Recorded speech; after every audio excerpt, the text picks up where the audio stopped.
Assalamualaikum warahmatullahi wabarakatuh.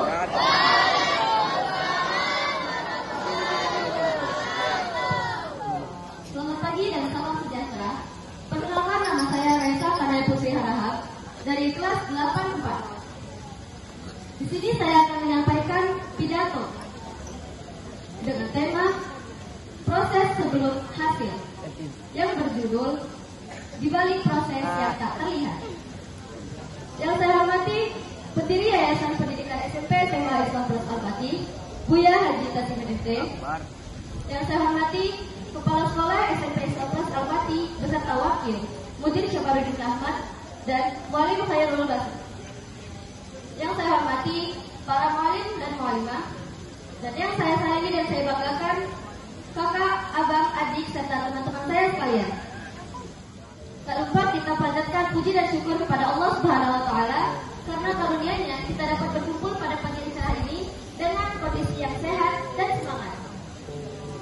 Salawat beserta salam kita hadiahkan kepada Nabi besar Muhammad SAW yang telah memimpin kita dari zaman kegelapan menuju zaman yang penuh dengan cahaya.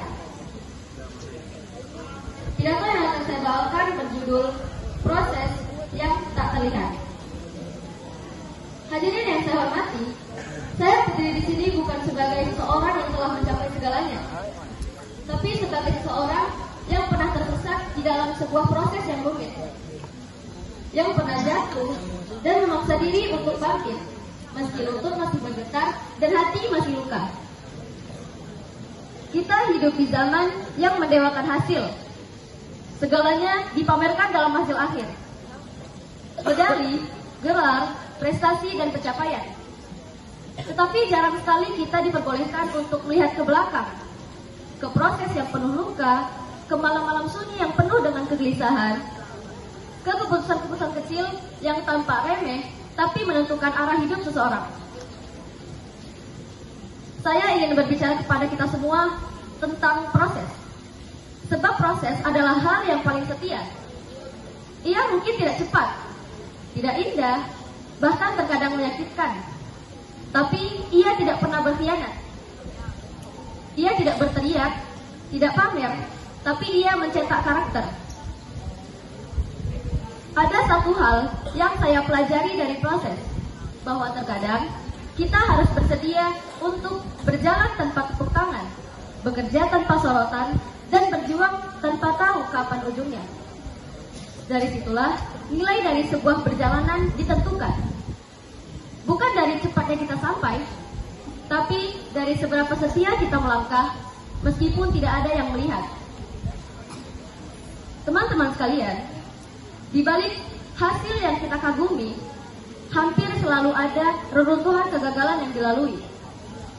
Dan dari reruntuhan tersebut, seseorang membangun kekuatannya. Saya tahu jatuh itu menyakitkan. Bukan hanya luka yang dirasa, tapi suara-suara di kepala yang terus berkata, kamu tidak cukup baik, kamu gagal lagi, atau mungkin ini bukan jalanmu. Tapi percayalah, jatuh bukanlah akhir. Jatuh adalah bahasa alam untuk mengatakan, ada hal yang kamu pelajari di bawah sebelum kamu naik ke atas. Bangkit bukan soal langsung berdiri tegak. Terkadang bangkit artinya duduk sejenak dan bernapas. Terkadang bangkit artinya meminta tolong.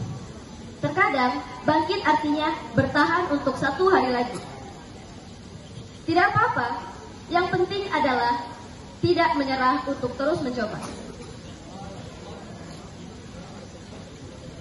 Hidup tidak memaksa kita untuk selalu menang. Hidup hanya meminta kita untuk jujur pada proses dan setia pada nilai-nilai kita. Bahkan ketika hasil masih belum tampak. Karena pada akhirnya, orang-orang yang benar-benar kuat bukanlah mereka yang tidak pernah jatuh, melainkan mereka yang berulang kali disakiti oleh dunia, tapi menolak untuk menjadi pahit hanya karena itu.